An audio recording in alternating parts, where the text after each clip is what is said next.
مضمون نمبر 36 معلوم اور نامعلوم۔ یہ تو سب کو معلوم ہے کہ سورج مشرق سے طلوع ہوتا ہے اور مغرب میں غروب ہوتا ہے۔ سورج ڈوب جائے تو رات آ جاتی ہے، تاریکی اپنے حسن کے ساتھ جلوہ گر ہوتی ہے اور پھر صبح ہوتے ہی وہی عمل دوبارہ شروع ہو جاتا ہے۔ سب جانتے ہیں کہ سورج اور زمین کے مدار کی نسبت سے موسم بدلتے ہیں۔ بہار میں پھول کھلتے ہیں، خزاں میں پتجھڑ ہوتی ہے۔ ایک خاص موسم میں پرندے ایک خاص انداز سے آشیانے بناتے ہیں، بڑے بڑے خوبصورت آشیانے، اور پھر آشیانے خالی رہ جاتے ہیں اور پنچھی اڑ جاتے ہیں کسی نامعلوم منزل کی طرف۔ کون نہیں جانتا کہ آسمان سے نور نازل ہوتا ہے، حسن اترتا ہے، روشنی آتی ہے اور بارشیں ہوتی ہیں۔ بارش اور روشنی نہ ہو تو زمین زمین نہ رہے۔ سب جانتے ہیں کہ زمین کا حسن آسمان کی عطا ہے، لیکن یہ معلوم نہیں ہوتا کہ روشنی کے اس عظیم پھیلاؤ کے باوجود کچھ مقامات ازل ہی سے تاریک چلے آ رہے ہیں۔ کیوں؟ ابر رحمت برستا ہی چلا جاتا ہے اور کچھ لوگ بوند بوند اور قطرے قطرے کو ترستے ہی رہتے ہیں۔ ایک کھیت میں جل تھل ہوتا ہے اور ساتھ والا بے آب عذاب سے جل جل جاتا ہے۔ ایسا کیوں ہے؟ ایک خاص مقررہ شدہ لمحے میں زندگی پیدا ہوتی ہے اور ایک اتنے ہی خاص اور مقررہ شدہ لمحے میں مر جاتی ہے۔ آدمی مر جاتے ہیں اور زندگی پھر بھی زندہ رہتی ہے۔ یہ کیا راز ہے؟ ایک بچہ پیدا ہوتے ہی حسرتوں اور مایوسیوں کی گود میں ڈال دیا جاتا ہے اور دوسرا بچہ فراوانیوں سے کھیلتا ہوا زندگی کے درد اور کرب سے ناآشنا پروان چڑھا دیا جاتا ہے۔ انسان برابر ہیں، لیکن معلوم نہیں کہ کیسے برابر ہیں۔ ہم نے تو موت کے یکساں عمل کے باوجود قبروں کو یکساں حالت میں نہیں دیکھا۔ ایک مزار پر تو ہجوم عاشقاں نے میلے لگا رکھے ہیں اور دوسرا مزار تو مزار غریبہ ہی رہتا ہے۔ یہ کیا راز ہے کہ آباد اور مہذب اور متمول شہروں کے اندر خانہ بدوشوں کے پھٹے ہوئے خیمے موجود ہوتے ہیں؟ یہ کیا بات ہے کہ میڈیکل سائنس ترقی کرتی جا رہی ہے اور ہسپتالوں میں مریض بھی بڑھتے جا رہے ہیں؟ انسان کہے لگاتے لگاتے کراہنے لگ جاتا ہے، معلوم عمل میں نامعلوم عمل شروع ہو جاتا ہے۔ یہ تو معلوم ہے کہ بچے ایک جیسے ہوتے ہیں ساخت کے اعتبار سے، لیکن ایک گھر میں پلنے والے جڑواں بھائی بھی ایک جیسے نہیں ہوتے، احساس مختلف ہو جاتے ہیں۔ ایک انسان شعر کہنے لگ جاتا ہے اور دوسرا ہمیشہ دوسرا ہی رہتا ہے۔ یہ کیا کرشمہ ہے کہ ایک لقمے سے خون بھی بن جاتا ہے، ہڈیاں بھی، بینائی بھی، رنائی خیال بھی اور حسن و جمال بھی۔ لقمے سے کیسے کیسے کرشمے پیدا ہوتے ہیں؟ کیوں؟ بے رنگ زمین میں ہم بے رنگ بیج بوتے ہیں، اس سے بے رنگ پانی دیتے ہیں اور پھر کچھ عرصہ بعد اس سے رنگ رنگ کے پھول کھلتے ہیں۔ وہی پانی پتوں میں سبز ہو جاتا ہے اور گلاب میں سرخ۔ کیا پانی، بیج اور مٹی اپنا خاص شعور رکھتے ہیں؟ آج بھی اسی بے جان زمین میں جب کوئی مردہ بطور امانت دفن کیا جائے تو وہ محفوظ رکھا جاتا ہے، یہاں تک کہ میت کے پھول تک نہیں مرجھاتے۔ کیا زمین سماعت بھی رکھتی ہے؟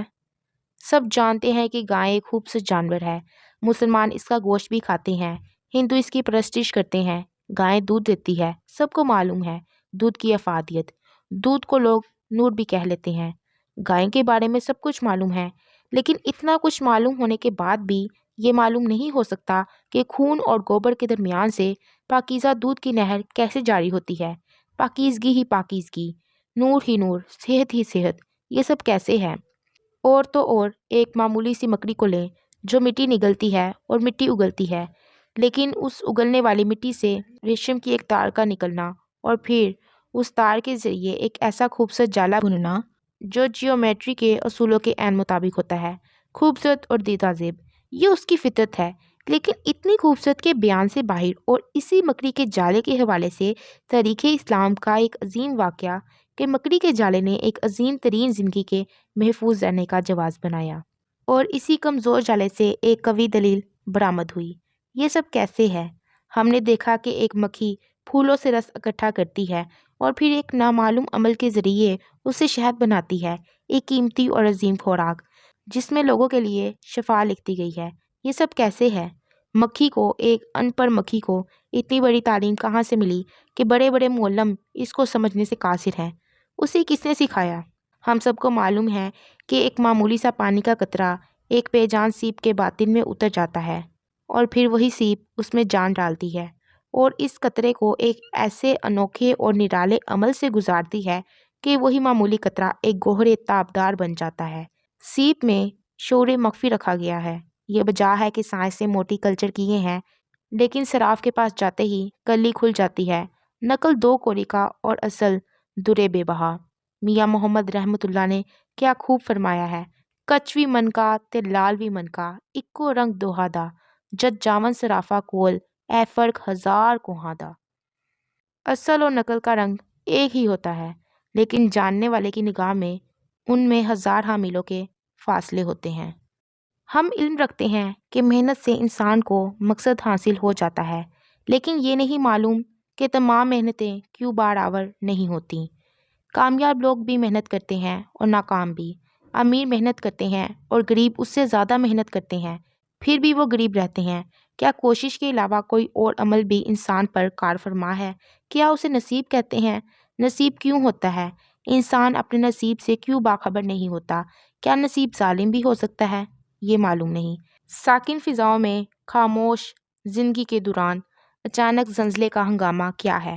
بستیاں زیر و زبر ہو جاتی ہیں، پختگیاں تہ و بالا کرتی جاتی ہیں، ہنسنے والی زندگیاں بے سبب ہی ملبے تلے دب کر مر جاتی ہیں۔ یہ زلزلے کیوں آتے ہیں؟ ہم دیکھتے ہیں کہ پہاڑ، خاموش پہاڑ، پتھروں کے ڈھیر کب سے پڑے ہوئے ہیں۔ ان کی حقیقت کیا ہے؟ پتھر ہیں، لیکن ان پتھروں کے درمیان عجب کھیل ہوتا ہے۔ پانی ہے، آگ ہے اور مٹی ہے۔ مٹی میں ملی ہوئی دھاتیں ہیں، سونا، چاندی، تانبا، گز، یہ کہ ہر طرح کی قیمتی دھات۔ یہ بے نام سے پہاڑ، پتھروں کا ڈھیر اپنے اندر، اپنے پہلو میں بیش بہا قیمتی خزانے لیے بیٹھے ہیں۔ لکڑی کے نہ ختم ہونے والے خزانے، معدنیات کے نہ ختم ہونے والے ذخیرے، سنگے سرخ، سنگے سیاہ اور سنگے مرمر۔ خزانے ہی خزانے، نہ ختم ہونے والے سٹور، کہیں نمک کی نہ ختم ہونے والی کان اور کہیں کوئلے کے ذخیرے، اور حیران کن بات کہ انہی کوئلوں کے ذخیروں کے آس پاس بیش بہا قیمتی ہیرے پائے جاتے ہیں۔ عجب بات یہ ہے کہ چمکتے دمکتے ہیرے دراصل کاربن ہی کی ایک شکل ہے۔ کاربن کو یہ خوبصورت شکل اختیار کرنے کا شعور کیسے مل گیا؟ انسانی عقل دنگ رہ جاتی ہے، یہ معلوم نہیں ہو سکا۔ ہمیں معلوم ہے کہ سمندر گہرے اور وسیع پانی کا پھیلاؤ ہے، لیکن اس وسیع پھیلاؤ کے اندر جانے والے نے عجیب و غریب کرشمے دریافت کیے ہیں، جن کو دیکھ کر انسانی عقل دنگ رہ جاتی ہے، اور ان سب کرشمہ کاریوں کی وجہ سائنس معلوم نہیں کر سکی۔ انسان کو یہ تو معلوم ہے کہ ایک چھوٹی سی آنکھ پل بھر میں بے شمار مناظر دیکھ سکتی ہے۔ زمین سے آسمان تک پھیلا ہوا سلسلہ آنکھ کی دسترس میں ہوتا ہے۔ انسان کی بینائی کیا کچھ نہیں دیکھتی، لیکن انسان اگر اپنی بینائی کو دیکھنا چاہے تو وہی بے بسی، لا علمی۔ ہمیں معلوم ہے کہ جو ادوار اور جو زمانے ختم ہو چکے ہیں وہ ختم ہو گئے، جو گزر گئے وہ گزر گئے، لیکن ہم دیکھتے ہیں کہ ختم ہونے والا ختم ہی نہیں ہوتا۔ ختم ہونے والے واقعات ہماری تعلیم کا حصہ بن جاتے ہیں، اور یہ تعلیم موجودہ زمانے کا علم کہلاتی ہے۔ گویا ناموجود زمانہ موجود زمانے کا علم ہے۔ ایک طرف ہمارا مشاہدہ ہمارا علم ہے، اور دوسری طرف ہمارا مطالعہ ہمارا علم ہے، اور کبھی کبھی ہمارا غور اور ہمارا مراقبہ بھی ہمارا علم ہوتا ہے۔ اگر گزری ہوئی شے کو اور گزرے ہوئے زمانے کو یکسر نکال دیا جائے تو ہمارے علم کے پلے کیا رہ جاتا ہے؟ تمام ادب، تمام فلسفہ، تمام تاریخ، تمام عمرانیات اور تمام مذہبیات اور سیاسیات بھی اپنے مفاہیم اور معنی کھو بیٹھتے ہیں۔ ہمارا دین عہد گزشتہ کی تعلیم سے ماخوذ ہے، ہمارے عقیدے عہد گزشتہ سے متعلق ہیں۔ ایک جلیل القدر پیغمبر نے خواب دیکھا۔ انہوں نے اپنے ہاتھ سے اپنے بیٹے کو ذبح کرتے دیکھا۔ آپ علیہ السلام نے اپنے فرزند سے خواب بیان کیا۔ آداب فرزندی سے آشنا بیٹا بولا، آپ علیہ السلام وہ کریں جو آپ علیہ السلام کو حکم ہوا۔ بیٹے کو لٹایا گیا، چھری چلائی گئی، لیکن نہ جانے کیوں اور کیسے بیٹے کی جگہ ایک دمبا پایا گیا۔ چلو یہ واقعہ تو ہوا سو ہوا، بہت قدیم زمانے کا واقعہ ہے، لیکن یہ واقعہ آج تک ہوتا جا رہا ہے۔ اسی واقعے کی یاد میں آج تک قربانی ہو رہی ہے۔ یہ ماضی کیوں نہیں ماضی ہوتا؟ بھولا ہوا دور کیوں نہیں بھولتا؟ گزرا ہوا زمانہ کیوں نہیں گزرتا؟ رلانے والے صدمات گزر گئے، لیکن وہ ابھی تک رلاتے ہیں۔ کربلا کا واقعہ بہت پرانا ہے، لیکن کربلا ہر دم تازہ ہے۔ کون ہے جو ماضی کو حال بنا رہا ہے؟ جو نظر کے سامنے ہے وہ بھی ہمارا اپنا، اور جو نظر کے سامنے نہیں ہے وہ بھی ہماری نگاہ میں ہے۔ یہاں تک کہ آنے والے زمانے بھی کچھ لوگوں کی نگاہوں میں ہوتے ہیں۔ کوئی انسان قدسیوں کے پاس پہنچ جاتا ہے اور ان سے سنتا ہے کہ خاص راز آشکار ہونے والا ہے۔ وہ راز کیا ہے جو بیان ہوتا جا رہا ہے اور آشکار نہیں ہوتا؟ سب کو معلوم ہے کہ یہ ایک راز ہے، لیکن راز کیا ہے اس سے سب بے خبر ہیں، کیونکہ وہ تو بھی آشکار نہیں ہوا۔ سب کہتے ہیں کہ بہت جلد کچھ ہونے والا ہے، لیکن کیا؟ اس بارے میں سب خاموش ہیں۔ ہماری زندگی ماضی اور مستقبل کے بارے میں غور کرتے گزر جاتی ہے، یعنی حال ماضی اور مستقبل کے بے ہنگم سنگم میں رہتا ہے۔ ہم آزاد ہونے کے باوجود اتنے بے بس کیوں ہیں کہ ہم نہ ماضی سے نجات پا سکتے ہیں اور نہ مستقبل کے خیال سے باہر آ سکتے ہیں؟ کیا ہم جکڑ کر رکھ دیے گئے ہیں؟ کیا ہماری آزادی اور نجات کی کوئی صورت نہیں؟ جو نہیں ہے ہمارے لیے تو وہی ہے۔ ماضی گیا، ختم ہو گیا، لیکن نہ جاتا ہے نہ ختم ہوتا ہے۔ مستقبل ابھی پیدا ہی نہیں ہوا، لیکن ہمارے ساتھ کون باتیں کرتا ہے؟ ہمارے خواب کون بناتا ہے؟ ہماری امیدیں، ہمارے خدشات کون مرتب کرتا ہے؟ ہمیں اتنا کچھ معلوم ہونے کے باوجود کتنا کچھ معلوم نہیں، کیوں؟